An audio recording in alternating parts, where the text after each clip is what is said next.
With less than a month remaining in the regular season, we bring you right up to date with all the action in MLS. The New England Revolution played host to Toronto FC, who had a chance to seal their first ever Supporter Shield. Meanwhile, Atlanta have settled in nicely to their new stadium, and they were at home again, facing the Montreal Impact in what was a busy few days for them both. Another midweek game at their new Mercedes-Benz Stadium, and another convincing win. This is sensational football from Atlanta United. They are reaching new heights here. At the same time, Montreal was kicking their Canadian rivals Toronto to the woodshed. Piatti! Absolutely sensational! Montreal Impact 3-0 up. So, a second match of the week for both Atlanta United and the Montreal Impact. Commentary comes from David Prutton and Phil Blacker. In form Atlanta, looking to cement that playoff spot and make it 11 unbeaten at home. And here they come right from the start through Villalba getting his shot away. This is the way they start the games at home. They set off at a good pace. We saw them against LA Galaxy, completely tear them to shreds with a good early start. What a blow to lose Almiron and having to make way early for Julian Gressel.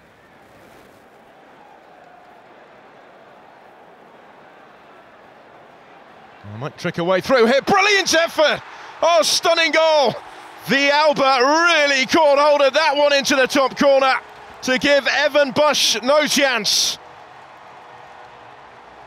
Defensively, they've been good so far, the Impact, but look at this for a challenge from Boldo. Non-committal. That is an absolute rocket.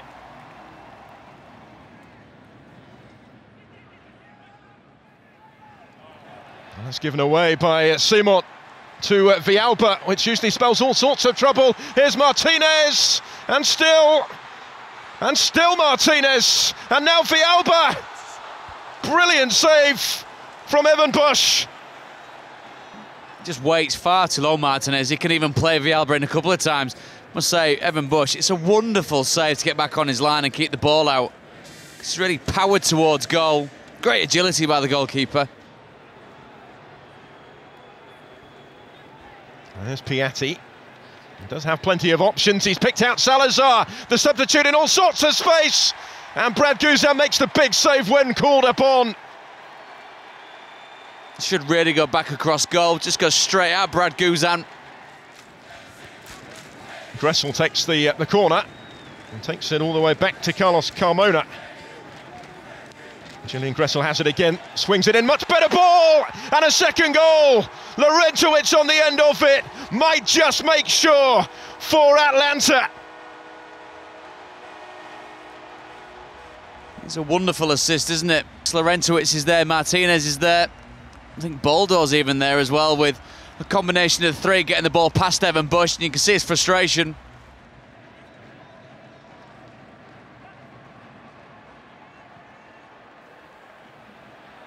Martinez giving chase, and he's going to get there ahead of Simon Joseph Martinez to wrap it up. Oh, he's missed it by a whisker. Wonderful chance for Martinez to continue his scoring form. Maybe it's just not quite his night in front of goal after all. Obviously, over the last 3 or 4 games, we've done really well as a group, and I think that's a good feeling. To win games is great, but to get shutouts and to get it as a team is very good. A scheduling issue involving Yankee Stadium meant that David Villa let out NYCFC more than 100 miles away in Connecticut for their home game against Houston. The unfamiliar surroundings did little to hinder New York City FC, who took the lead after only 6 minutes through Maxi Morales. This was the first match of the weekend, and NYCFC had the opportunity to exert pressure on Supporter Shield leaders Toronto.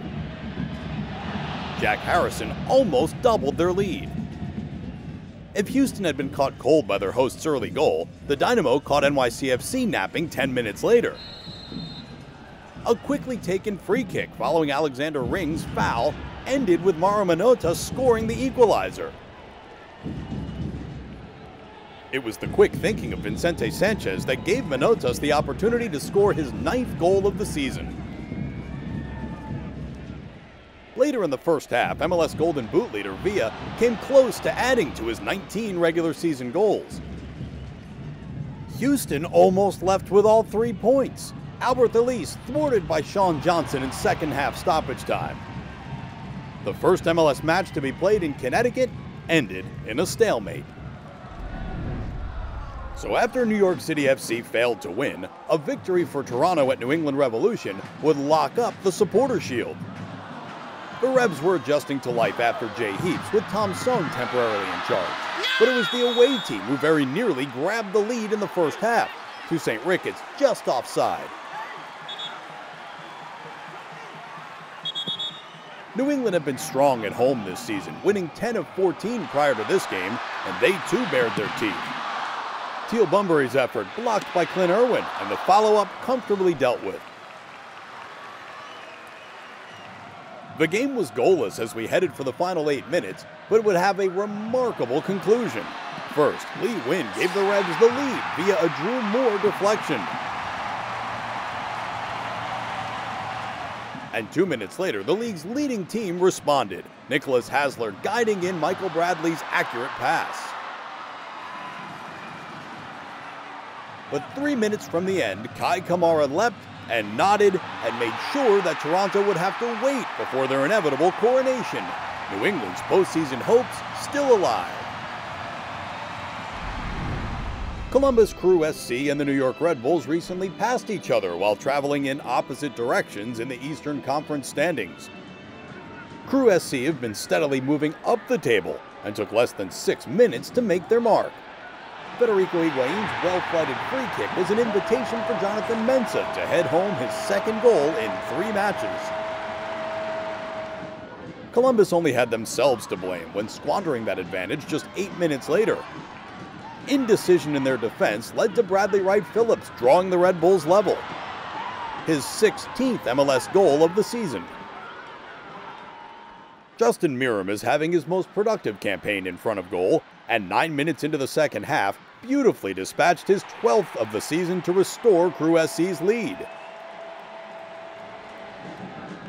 Higuain had played a part in both Columbus's goals and completed a hat-trick of assists when Josh Williams headed home his first league goal in almost 4.5 years. With 20 minutes to go, Mensah's sliding challenge on Gonzalo Verón led to protests by the Red Bull substitute and the rest of his camp.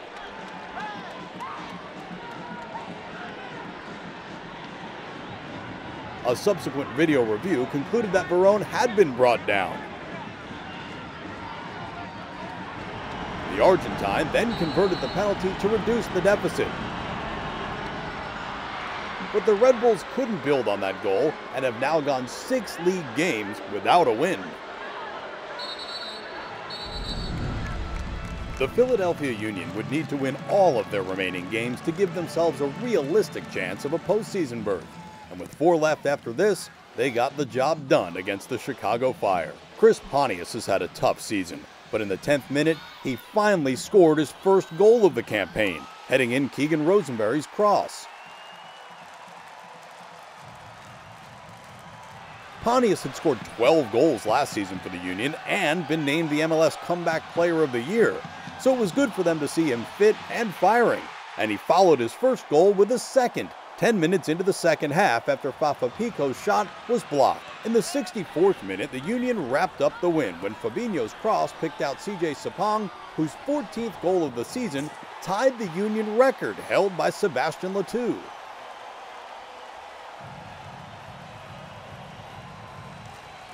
A 67th minute goal by Luis Solignac might have started a late comeback, but the Fire continue to miss Bastian Schweinsteiger and need a strong finish to earn a first-round bye in the playoffs.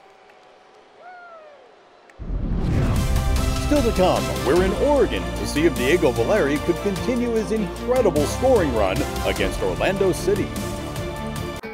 The Timbers were returning home, and for some, it'd been a very successful road trip. Diego Valeri, record breaker. 8 goals in 8 consecutive games for Diego Valeri, and Portland are inching closer to clinching a playoff spot. But they'd never beaten Orlando. Their record signing is hard to stop. It's Top Flyer making Atlanta pay. it was the Timbers versus the Lions at Providence Park. Stuart Robson and Dan Roebuck are your commentators. Portland Timbers expected to pick up the 3 points here. Towards Maddox, looks to show his pace here. Spector gets back. Maddox writhing around. Bendick says, get up. Valdemaro Toledo has gone across to look at the action again. Penalty awarded. Is there further problems with Jonathan Spector? A yellow card. The video review system worked perfectly, didn't it? It was a penalty, no question about it, and a yellow card for Spector. Well, Diego Valeri, can he convert to score yet again? He can! He has done it again. He has missed once from the spot this campaign, but not here, not today. And the way that Portland are going, Timber Joey might run out of log. This is Sutter with a cross. Ridgewell unorthodox but effective, and then the snapshot is saved by Atinella.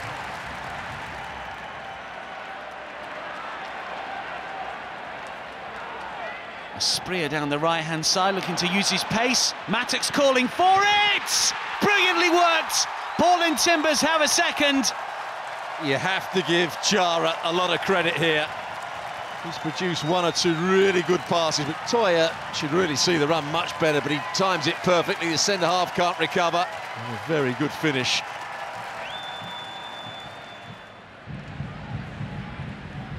Maddox, who's had an excellent game so far, looking for Zarek Valentin. Chara to inch it forward. Valeri was certainly caught. Oh, now then. Spector booked in the first half for the foul that gave away the penalty, and that was reckless from him. Just wonder why he's in that position and taking that sort of chance on a yellow card.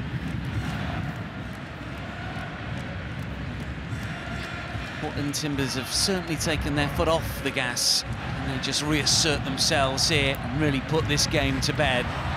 Oh, that's cleverly done. Maddox could have another here. Terrific stop, but Valeri manages to slide it in after Bendick made the save initially.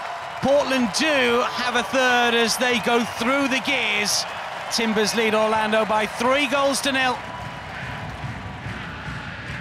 Orlando looking to claw a goal back, down to 10 men and 3 goals down. Ridgewell's just got to be a little bit careful. As soon as you tackle from behind, every chance you're going to get yourself a yellow card. Barnes and Dwyer having a look at this one. Oh, now what's happened here? That's a straight red card. And I think it's gone to the substitute here, PC. You can see there was an elbow, but it's hardly a strong one. Full time at Providence Park. Portland Timbers 3, Orlando City 0.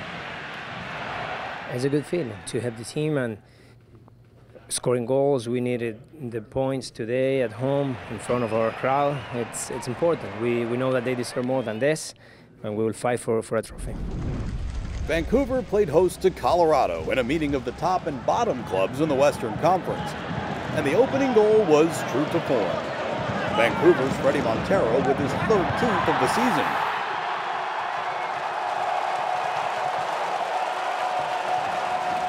Shortly before halftime, the Rapids benefited from some poor Whitecaps defending. Dominic Baji scoring for a 3rd game in a row. Hesitancy in the Colorado defense early in the second half led to Vancouver going back in front. Jordi Rania quicker and more decisive in scoring his 3rd goal in 4 matches.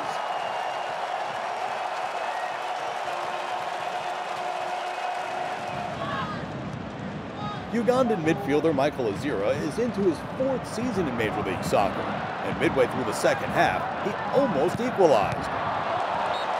David Osted prolonged Azira's wait for his first MLS goal as Vancouver held on to win and make it 7 MLS games without a loss. Real Salt Lake looked to continue their late season surge as they hosted the Seattle Sounders. RSL had won 3 of 4 going into this game and have found some real fluency. That was evident in the opening minutes when a slick move led to Albert Rusnak shooting one off the crossbar.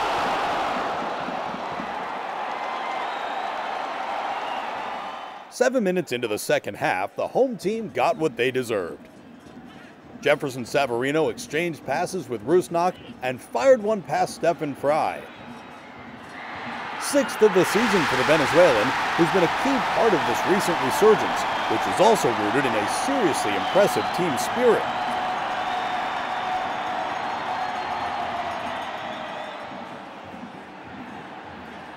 Savarino was involved again in the 66th minute when he ran onto a long diagonal ball, took his time, and picked out the on-rushing Luke Mulholland, who scored his first goal since April and seemingly put the game out of reach.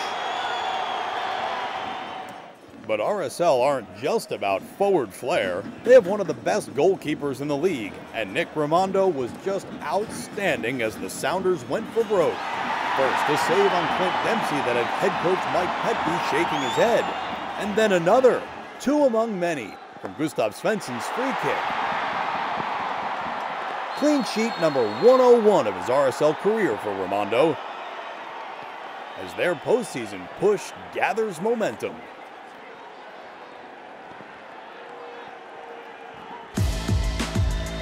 The pressure continues to mount on an FC Dallas team in free fall. The Texans were on a whopping 9-game winless streak that they needed to halt, and fast. They traveled to Minnesota, who, with 5 of their 6 remaining games against playoff hopefuls, are well capable of playing spoiler, as last week's win in Montreal showed. The Loons look for another upset here. Dave Farrar had the call. Here's Michael Barrios. Goodness me, Dallas could do with something here. It's good play from him. It's Akindele. And FC Dallas have the lead, a crucial lead at Minnesota. It's an easy finish once Barrios did his thing.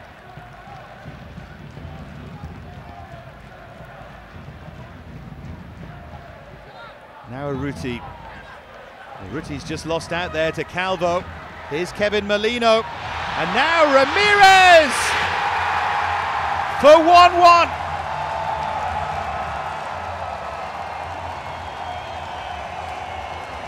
It was a slip to give it away, but he took his chance really well. Minnesota full of confidence. Ramirez lofts it, and Ibarra finishes it. 10 minutes before half-time, and the Loons go in front. Molino with the cross. Here's Calvo, good feet from him. And now it's Ethan Finlay, who's really unfortunate. This would have been clear daylight. Here's Akindele. Rolled across now to Diaz, who goes over. And the referee, Alex Chilowitz, gives the penalty. Colin Martin on Mauro Diaz. Contact is minimal. It's Diaz to take it, it's Shuttleworth to save it. He guessed right and he got there for the 2nd week in a row. There's Colin Martin, oh lovely touch, Ramirez for Finlay!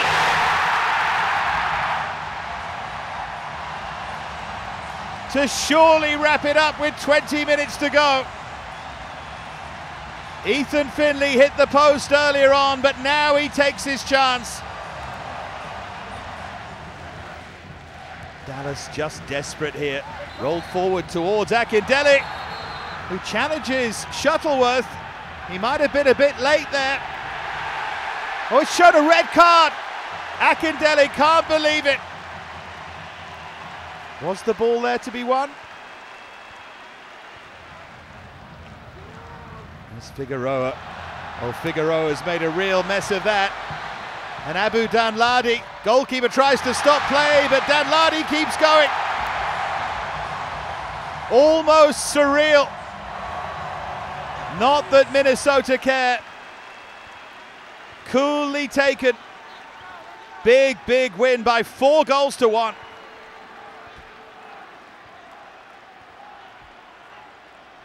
I think there's definitely a belief in this locker room that, you know, we have something going here, and, you know, I don't know how many times it is this year, but we've gone down a goal and come back. It feels like it's been a lot this season, so I think that says something about our squad. Fresh from winning the U.S. Open Cup, Sporting Kansas City was back at the scene of their midweek triumph. They turned their attention to strengthening their position in the MLS playoff picture. Daniel Shalhoub, who scored the game winner in the Cup final, nipped in between LA Galaxy defenders to give SKC an 18th-minute lead. 10 minutes before halftime, Seth Sinovic found space behind the visitors' backline before setting up Diego Rubio for his third goal in 2 games. The Shades unable to disguise the frustration of Galaxy head coach Sigi Schmid. There was a much-needed ray of light early in the second half. An unstoppable set piece from Roman Alessandrini made it 2-1. Graham Zusi hadn't scored in 11 months, and it had not been for LA goalkeeper Clement Diop, would have extended SKC's lead. Nevertheless, Peter Vermes' team had done enough to earn a 3rd straight MLS home win. The San Jose Earthquakes moved into postseason position with 2 wins in their last 3 games, but came crashing to earth at DC United, who've now won 4-6 and must be wondering what might have been. They should have taken an early lead, Russell Canals hitting the post, and then Paul Arriola making a mess of the follow-up. But as a forgettable game entered the 57th minute, something utterly memorable began. Patrick Mullins hadn't scored in his last 15 games, but he gave DC United the lead from Arriola's cross. An hour in, Arriola crossed again, and Mullins got his second, further denting San Jose's playoff hopes. And DC United and Mullins weren't finished there. Zoltan Steiber's free kick was only parried by Andrew Tarbell, and Mullins was on hand to complete his hat-trick and make sure of the win. Not a bad way to end a goal-scoring drought. And there was still time for a Mullins milestone. He became the 11th player in MLS history to score 4 in a game, and the first in 8 years, when he swept in a free kick 2 minutes from the 90, a game to remember for Patrick Mullins. That mauling for San Jose means they swap places with Real Salt Lake in the Western Conference. Seattle's loss to RSL means they've lost ground on the top 3, who are now separated by only 1 point. Toronto are now 10 points clear at the top of the East, and NYCFC have also clinched a playoff spot. Atlanta's up to 3rd, while New England's win against Toronto moves them to within 4 points of the top 6. He just cannot stop scoring! Diego Valeri just keeps on going. The Argentine has now found the net in 9 straight games. Diego Valeri! Vitas's cross, it's Valeri! He keeps getting better and better! I'm Russ Thaler. Until next week. Into the corner! Diego Valeri is red hot! This copyrighted telecast of Major League Soccer may not be retransmitted, reproduced, or rebroadcast without the express written consent of Major League Soccer.